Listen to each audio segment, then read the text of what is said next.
Today we will study sets. Sets means collection.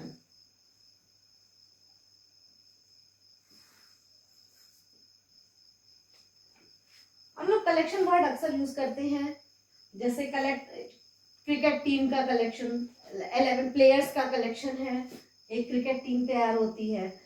Vowels का set of vowels हमने लिख दिया, ए E I O you, vowels हो गए। Natural numbers, right natural numbers 1 2 3 4 dash dash dash.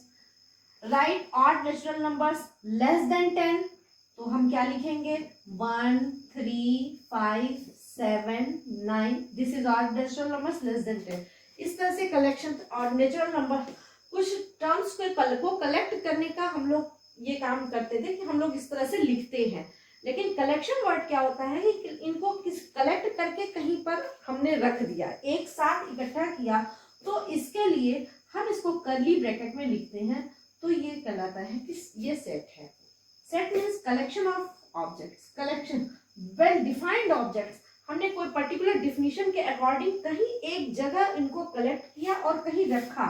ऐसे natural numbers हम लोग इस तरह से लिखते हैं। नेचुरल नंबर लिखने का तरीका है 1 2 3 4 डैश डैश डैश, और यहाँ नेचुरल नंबर क्या है, हमने कर्ली ब्रैकेट में लिखा है। जब ये कर्ली ब्रैकेट में लिखा जाएगा तो ये कहलाएगा सेट्स। एक सेट हमने तैयार किया, एक पैकेट तैयार किया, एक कलेक्शन तैयार किया, ये सेट्स होता है। सेट को लिखने का दो तरीका होता है। एक सेट में हम जो पर्टिकुलर प्रॉपर्टी, जो हमने सेट की डेफिनेशन बोली है, डेफिनेशन सेट की लिख दे रहे हैं। Definition set is collection of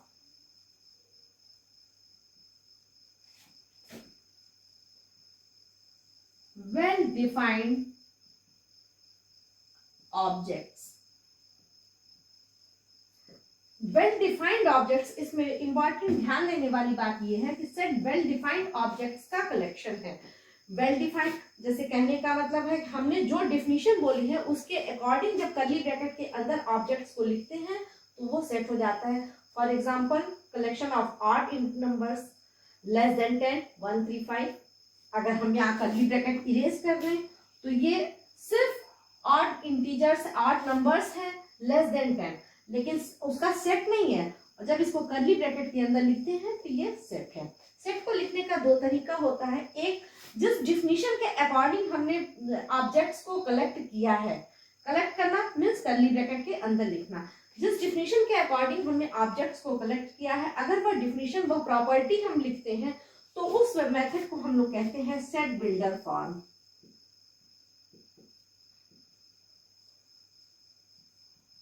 set builder form.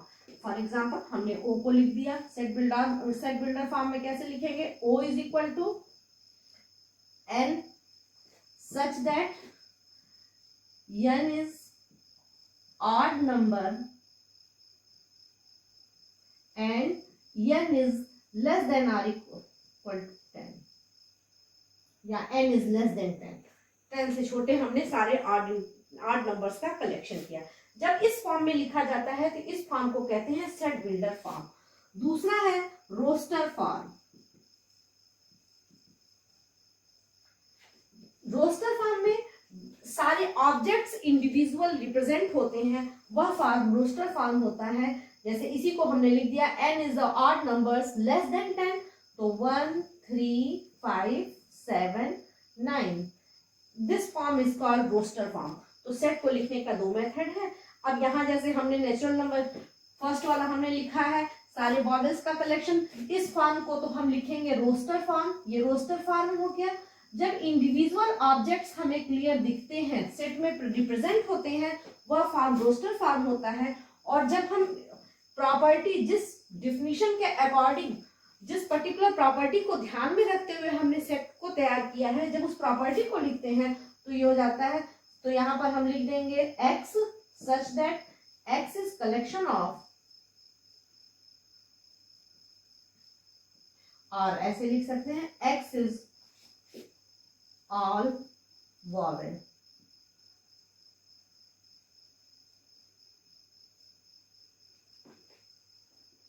The collection of दो क्वेश्चन एनसीईआरटी का एक्सरसाइज 1.1 का क्वेश्चन हमने लिया है। The correction of all the months of the year beginning with letter J. आपको बताना है कि ये सेट है या नहीं, जस्टिफाई करना है आपके आंसर से। तो क्या आप ऐसे कलेक्शन, इसको ऐसा कलेक्शन तैयार कर सकते हैं जो मंथ्स जे से स्टार्ट होते हैं? तो हमने, हाँ, एक चीज हमने स्टार्टिंग में बताया नहीं है, सेट को हमेशा कैपिटल लेटर से रिप्रेजेंट करते हैं। जैसे सेट हमने इसको ए से रिप्रेजेंट कर दिया। A is the collection of all the months beginning with letter J. January,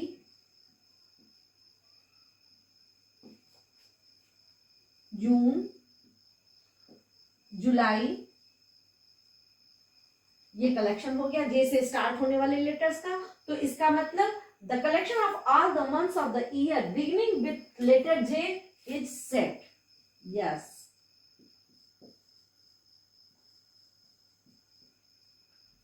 it is set, ये सेट है।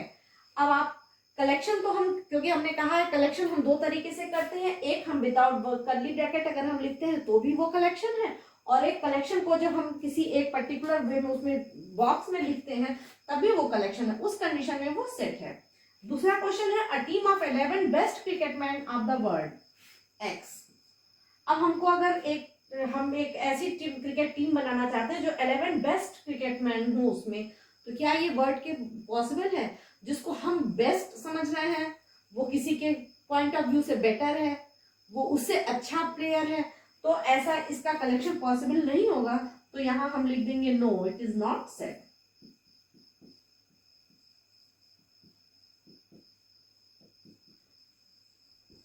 अब इस बेसिस पर आप एक्सरसाइज 1.1 कंप्लीट करने की करिएगा। Now we will discuss types of sets. Set के टाइप्स को हम डिस्कस करेंगे। फर्स्ट टाइप है एम्प्टी सेट। अब हमारे सामने एक क्वेश्चन ये आता है कि जब हम कलेक्शन कर रहे हैं, हमने अभी आपसे कहा कि set is the collection of objects, तो फिर कोई, जब हमने कर्ली ब्रैकेट के अंदर कुछ ऑब्जेक्ट्स को रख दिया, ऑब्जेक्ट्स का कलेक्शन कर दिया, तो फिर ये एम्प्टी, खाली कैसे रह जाएगा? एम्प्टी सेट को हम लोग नल सेट भी कहते हैं, इसके साथ साथ इसको वॉइड सेट भी कहते हैं। तो ये सेट एम्प्टी कैसे रहेगा? तो अभी हमने सेट के डिफिनीशन में एक पर्टिकुलर पॉइंट पर ध्यान दिया था। Set is the collection of well defined objects. Well defined objects का कलेक्शन सेट होता है। अभी जस्ट आप लोगों को इसके पहले मैंने एक क्वेश्चन कराया था, एनसीईआरटी 1.1 का एक क्वेश्चन था, कलेक्शन ऑफ ऑल बेस्ट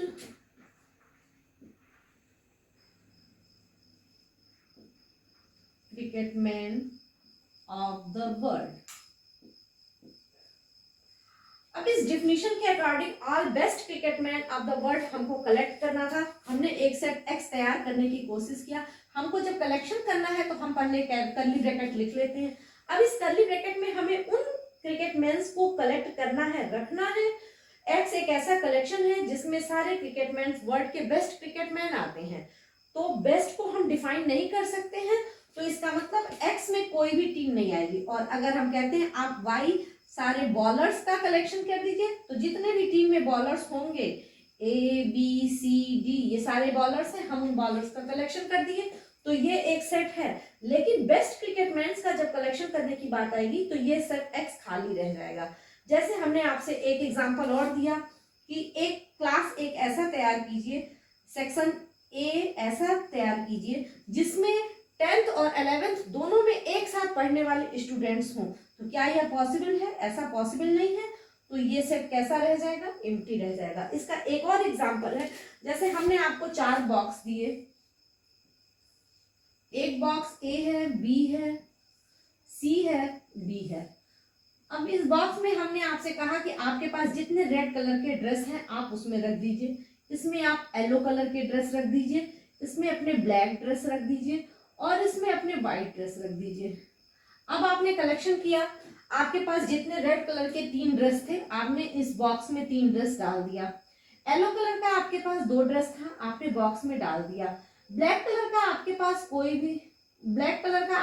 कोई भी ड्रेस नहीं था, तो इस बॉक्स में आपने कोई भी कपड़ा नहीं रखा। डी बॉक्स था, डी बॉक्स में आपके व्हाइट कलर के आपके पास 5 डस्ट थे, आपने 5 डस्ट डाल दिया। अब हमारे सेट ए में कितने ऑब्जेक्ट्स हैं? सेट ए में 3 ऑब्जेक्ट्स हैं। सेट बी में कितने ऑब्जेक्ट्स हैं? 2 ऑब्जेक्ट्स हैं। सेट सी में कितने ऑब्जेक्ट्स हैं? तो 0 ऑब्जेक्ट्स हैं। और सेट डी में कितने ऑब्जेक्ट्स हैं? तो 5 ऑब्जेक्ट्स हैं। तो इस कंडीशन में सेट सी हमारा क्या हो जाएगा? एम्प्टी सेट हो जाएगा, या नल सेट, या वाइड सेट। तो हम ऐसे भी लिख सकते हैं number of element in C is equal to 0। और किसी सेट के जो एलिमेंट्स जो ऑब्जेक्ट्स होते हैं उन ऑब्जेक्ट्स को हम एलिमेंट कहते हैं, एलिमेंट्स कहते हैं। और इस तरीके से इसको रिप्रेजेंट किया जाता है A belongs to Y. A by Y में बिलोंग करता है। रीड हम करते हैं ए बिलोंग्स टू वाई। अब जैसे यहां हमने लिखा है A B C D, 4 elements इसमें बिलोंग कर रहे हैं, ई नहीं है, तो हम इसको इस तरह से रिप्रेजेंट करेंगे E does not belong to Y. और पढ़ेंगे, इसको रीड करने का तरीका है E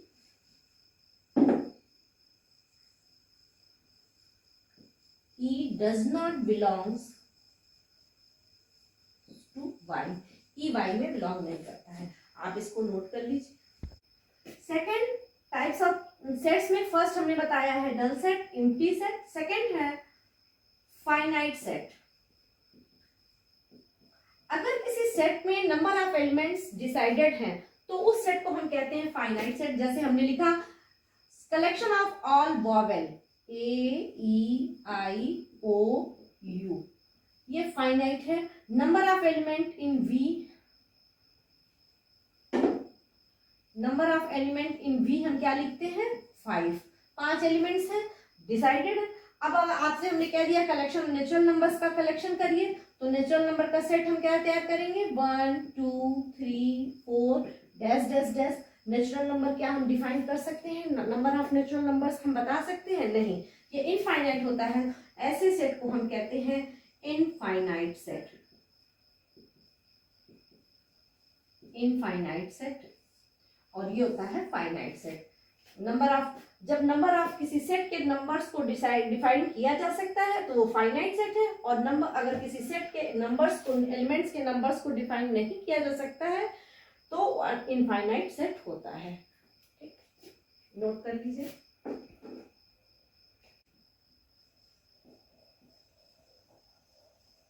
equal set. Equal set क्या है? जब किसी दो सेट के सभी एलिमेंट्स इक्वल हों, सेम हों, तो उस कंडीशन में हम दोनों सेट्स को कहते हैं कि सेट इक्वल है। For example A B C D, एक दूसरा सेट हमने बी तैयार कर दिया। सेट्स में ऑर्डर की प्रायोरिटी नहीं रहती है, हम इसी क्रम में लिख सकते हैं बी ए सी बी। अब देखिए सेट ए में 4 एलिमेंट्स हैं। Number of element in A is equal to 4, number of element in B is also 4, then A and B, और सारे ऑब्जेक्ट सेम हैं। ए है, इसमें भी ए है, B set number C B, तो उस कंडीशन में हम कह सकते हैं set A is equal to set B. Set A और सेट बी इक्वल हैं। तो आपको इस बेसिस पर एक्सरसाइज 1.2 करना है, आप इसको करिएगा।